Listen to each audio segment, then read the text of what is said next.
Yeah, I'm tragic. I'm going to try and find out how he is as soon as I possibly can.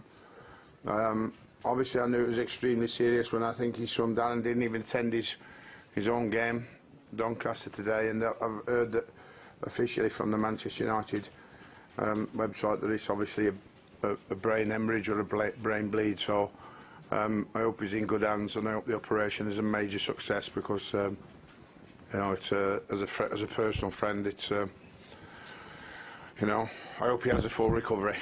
Well, absolutely. I only just got a little whisper of that early on. I was hoping it wasn't true, but I wish him all the best.